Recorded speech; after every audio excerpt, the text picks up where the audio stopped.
네, 김한쌤입니다. 중개사법 좀비기술 특강 36강 진행하겠습니다. 네, 36개 중개사법 교재 두 종류 구입할 수 있습니다. 학교에서 요약집 있고 지금 진행하는 좀비기출이 있습니다. 두 권을 동시 보유하시면 할인 혜택 드리고 있어요. 구입하실 분은 해당 금액을 계좌번호 입금하시고 핸드폰 문자로 아래 네 가지 정확히 적어주세요.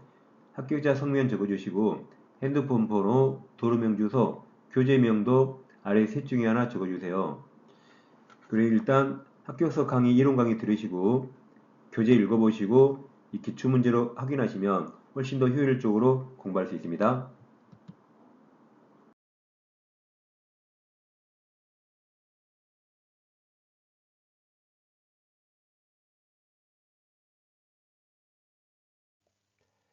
자, 이 시간에는 그 과태료 행정질서벌 과태료를 공부하겠습니다. 먼저 이걸 공부하기 전에 부당한 표시광고 예전에 외웠거든요. 이거 잠깐 보겠습니다. 이렇게 외웠죠. 부당한 과거를 쏙 빠뜨리니까 오 좋아 좋우 좋대 오가 오 땡땡 500만원 이하 과태료고 이거 외워놓고 어디 써먹을지 모르면 안 되겠죠. 이게 그러니까 부당한 표시광고. 그래서 나의 부정한 과거를 쏙 빠뜨리니까 오 좋아 좋우 좋대 이래 외웠습니다. 이제 개공은 중개 대상물에 대한 다음 부당한 표시관계선 아니 되죠. 먼저 중개사물이 존재하지 않은데 허위 매물 광고입니다. 다음 중개사물이 존재하지만 실제로 중개 대상이 될 수 없는 광고입니다. 존재하지만 중개할 의사가 없는 광고입니다. 다음 중개사항을 빠뜨리거나 소비자를 속이는 표시 광고. 다음 거짓으로 표시 광고, 사실 과장되는 표시 광고죠. 이게 이제 부당한, 부정한 과거를 쏙 빠뜨리니까 오, 좋아, 좋으, 좋대 이었습니다. 그래서 존재하지 않아요. 존재하지만 의사가 없어요. 존재하지만 대상이 될 수 없다죠. 이게 이제 500만 원 이하 들에 들어가죠. 그러니까 이걸 이렇게 정확히 오셔야 이게 금지행위랑 다르죠. 금지행위와 구별됩니다.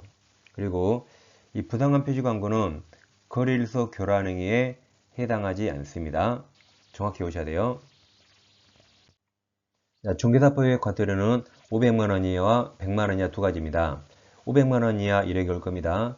부당한 정보를 알리지 않고 연설한 협회에 넘어오니 그러니까 협회가 연설할 때 부당한 정보 같은 걸 잘 알리고 설명해야겠죠. 근데 부당한 정보를 알리지 않고 연설하는 협회에 넘어오니 이렇게 올 겁니다.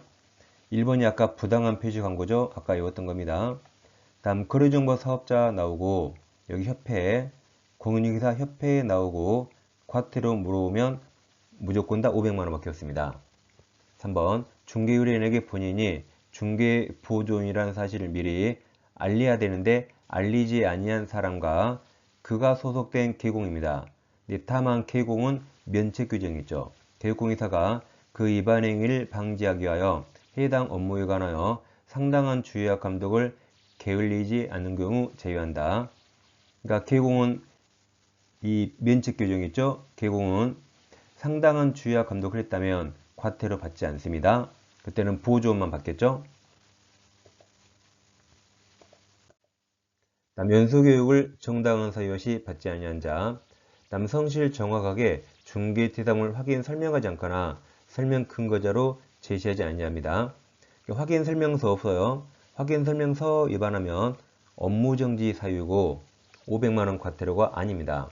여기는 성실 정확하게 확인 설명하지 않는 겁니다. 다음 아까 말씀드렸죠. 거래정보 사업자와 공인중개사협회에 나오고 과태료 물어오면 다 500만 원이고 정보통신 서비스 제공 뭐 네이버 같은데 얘는 모니터링 나오면 무조건 500만 원 이하 과태료입니다. 다시 외워요. 부당한 정보를 알리지 않고 연설하는 협회에 넘어오니 500만 원 이하 과태료입니다. 여기서 100만 원 이하 과태료인데 100만 원 이렇게 될 겁니다. 이제 선생님이 맨날 휴가 가면 될까요? 안 되겠죠? 이 핑계 저 핑계 휴가 가면 안 됩니다. 맨날 휴가 가면 욕 나와요. 이 계좌식, 문둥이, 휴강 욕 나옵니다. 다시 계좌손, 문둥이, 휴강 500만 원이야 과태료입니다.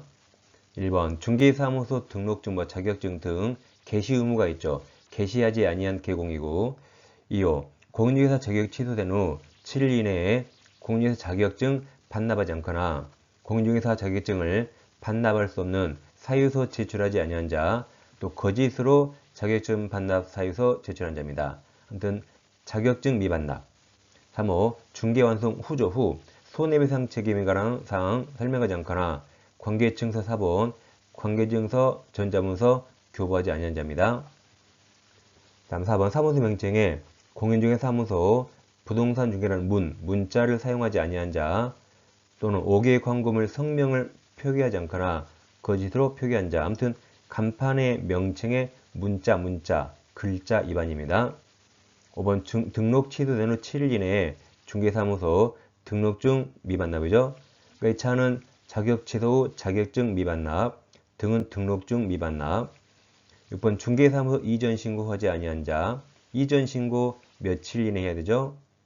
이자를 왼쪽으로 뒤집으면 10일 이내 하지 아니한 자. 7번은 세트예요. 휴업 그러면 네 가지가 세트입니다. 휴업, 여기 폐업, 재개, 변경 신고 미리 하지 아니한 자. 8호. 자, 18조 2 위반하여 중개 대상으로 중개에 대한 표시 광고한 자. 그러니까 표시 광고할 때 명시할 사항이 있거든요. 그 명시하지 아니한 자가 100만 원 이하 과태료입니다. 다시 계좌손 문등 휴강이에요. 그러니까 게시의무 위반, 자가 자격 취소 후 자격증 미반납, 등은 등록 취소 후 등록증 미반납, 손 중개 완성 후 손해배상 책임 설명 안 했고, 문은 사무소 명칭 간판에 문자, 글자 위반, 이전 신고하지 않았어요. 휴는 세트 4가지입니다. 휴업, 폐업, 재개, 변경 신고하지 아니한 자, 표시 광고할 때 명시하지 아니한 자입니다. 그래서 정리하면 500만원 이하 과태료는 부당한 정보를 알리지 않고 연설한 협회에 넘어오니 부당한 광고를 쏙 빠뜨리니까 좋답니다. 100만원 이하는 계좌손 문등이 휴강입니다. 꼭 외워두세요. 그럼 문제집 150페이지 하겠습니다. 자, 1번 100만원 이하 과태료 부과 대상인 개공에 해당하지 않는 자네요. 그럼 자 1번 중개사무소 이전한 날로부터 10일 이내에 자 2 동그라미죠. 2 계좌손 문둥 2번 중개사무소 등록증을 자 개 동그라미죠. 계좌손 3번 법에 따른 연 동그라미죠. 연수교육 받지 아니한 자. 연수교육은 여기 500만원이죠. 500만원 이게 정답이네요. 연수교육. 4번 사무소 명칭에 공인중개사무소 부동산 중개라는 자 문 동그라미죠. 계좌손 문둥이 100만원이죠. 5번도 5개의 광고물의 성명을 거짓으로 표기한 이것도 문이에요. 간판에 문자, 글자 위반 이것도 문입니다. 4번, 5번 묶어서 간판에 문자, 글자 위반 똑같아요. 답은 3번입니다. 3번은 500만원 이하죠. 2번 법령상 과태료 부과 사유에 대한 부가징수권자로 틀린 겁니다. 1번 중개사무소 등록증 개시는 개공이 하니까 하지 않으면 항상 개공에게는 등록관청이 뭔가 하죠. 2번도 마찬가지죠. 중개사무소 이전 신고 개공해야 되죠. 안 하면 등록관청입니다. 3번도 개공의 사무소 명칭에 공인사무소 부동산 중개라는 문자 사용하지 않았다. 개공 위반했죠. 등록관청이에요. 4번 거래 당사자에게 손해배상 책임 보장에 관한 사항을 설명하지 않았다. 이것도 개공이 하지 않았죠. 그럼 개공항상 등록관청. 시도의사 틀려서 정답입니다. 5번 부동산 거래 정보망. 이건 전국 단위 놀죠. 그러니까 전국 단위 노는 게 부동산 거래 정보망과 공인중개사 협회죠. 얘들은 전국 단위라 항상 이 국토부 장관이 뭔가를 합니다. 정답은 4번입니다. 3번입니다. 이런 문제가 가장 어렵죠. 법령상 과태료 부과 대상자가 아닌 거네요. 100만원, 500만원 물어보지 않고 이렇게 물어보면 가장 어렵습니다. 자, 1번 동그라미 연수교육 받지 아니한 자. 얘는 여기 연이 연설 500만원 이하 과태료죠. 2번 신고한 휴업기간을 변경하고 변경 동그라미 변경 신고하지 아니한 개공. 그럼 아까 이게 휴 세트죠. 이 100만원 이하 휴가 휴업, 폐업, 재개, 변경 100만원 이하네요. 3번 중개사무소 개설 등록 취소에 따른 중개사무소 등 동그라미쳐요. 등록증 위반 납. 계좌손 문등이 등은 100만원 이하가 들어옵니다. 4번 중개사무소 2 동그라미쳐요. 이전 신고 의무를 위반했죠. 계좌손 문등 2라 100만원 이하입니다. 4번 개업공개사가 아닌 자의 동그라미 아닌 자로서 중개업을 하기 위해서 중개퇴사물에 대한 표 동그라미 이건 이 아포죠. 여기 1-1이죠. 이건 과태료가 아니라 1년 이하 징역 또는 1천만원 이하 벌금이죠. 정답이 5번. 얘는 아포입니다. 아포. 다음 4번 법령상 과태료 부과 대상자와 부과 기관 연결이 틀린 겁니다. 이번 공제사업 운영 실적은 누가 공시하는 거죠? 공인중개사 협회죠.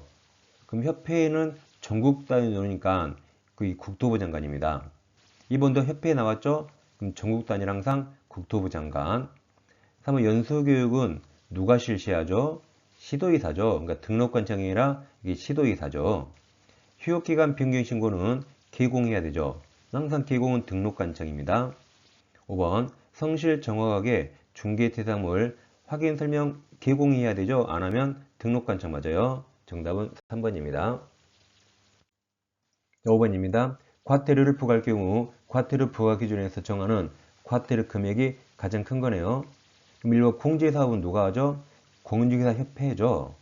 그럼 협회에 나오고 과태료 넣으면 무조건 다 500만원 이하 과태료입니다. 그래서 1번은 500만원 이하고 2번 휴반 중개업 제2개 동그라미 쳐요. 그럼 2번, 5번 묶어요. 5번 휴업기간 변경 동그라미. 그럼 2번, 5번이 세트였죠? 여기 계좌손 문제의 휴업, 폐업, 재개, 변경. 그래서 2번과 5번은 100만원 이하입니다. 3번 중개사무소자 2 동그라미. 이전 신고도 100만원 이하죠. 4번 중개사무소 등록증을 개 동그라미 쳐요. 개도 100만원 이하죠. 그래서 1번이 500만원 이하라 1번이 정답입니다. 6번 과태료 부과 대상자와 부과 기한이 바르게 연결된 겁니다. 기억은 이제 부동산 거래 정보망 나왔죠. 그럼 얘는 볼 거 없죠. 얘는 전국 단위로 놓으니까 항상 이 국토부 장관에서 맞았어요. 니은도 거래정보 사업자죠. 기억, 니은 다 부동산 거래 정보망 전국 단위 놓으니까 국토부 장관 맞습니다. 대신 개공은 항상 개공은 등록관청이에요. 리을 자격증은 항상 자격증은 교부한 시도이사 자격증이라 등록관청 틀렸습니다. 미음과 헷갈리면 되죠. 미음은 등록증을 반납 안 했죠. 그러면 등록증 반납은 개공해야 되니까 여기가 등록관청이죠.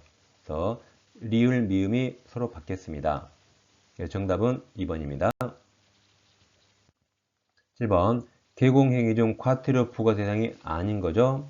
이런 문제가 어려워요. 1번 중개대상물 거래사항 중요사항에 관하여 거짓된 언행으로 중개의뢰인의 판 동그라미 쳐요. 판은 금지행위죠. 그럼 판들은 1-1입니다. 등소보양 매할 초판사임 판이죠. 판 이건 1-1이라 이게 정답이에요. 이건 과태료가 아닙니다. 이번 휴업신고에 따른 휴업한 중개업을 제2개 동그라미 쳐요. 그럼 제2개가 여기 세트였죠. 휴업, 폐업, 재개 100만원 이하 과태료네요. 3번 중개대상물에는 권리를 취득하려는 중개의뢰인에게 해당 중개대상물 권리관계를 성실 정확하게 확인. 설 동그라미 쳐요. 설. 그럼 설은 500만원 이하죠. 여기 연설하는 협회 500만원 이하. 4번 인터넷을 이용하여 중개대상물에 대한 표시 광 동그라미 쳐요. 광 동그라미 쳐요. 광고하면서 중개상물 거래별로 종류별로 가격과 거래 형태를 명시하지 않았다. 이 광이죠. 100만원 휴광 표시 광고할 때 명시할 사항 안 하면 100만원 이하 과태료입니다. 5번은 연 동그라미 쳐요. 연수교육은 여기 연설 500만원 이하 과태료죠. 그래서 1번이 1-1 정답입니다. 네, 왼쪽 영상 클릭하시면 중개사법 한 번에 끝내는 이론 강의 공부할 수 있습니다. 1차와 2차 통치하신 분들은 오른쪽 영상 클릭하시면 민법 파이널 특강 전 과정을 함께 공부할 수 있습니다. 항상 민법과 중개사법은 김하희 선생님과 함께 해주세요. 저는 다음 시간에 뵙겠습니다. 감사합니다.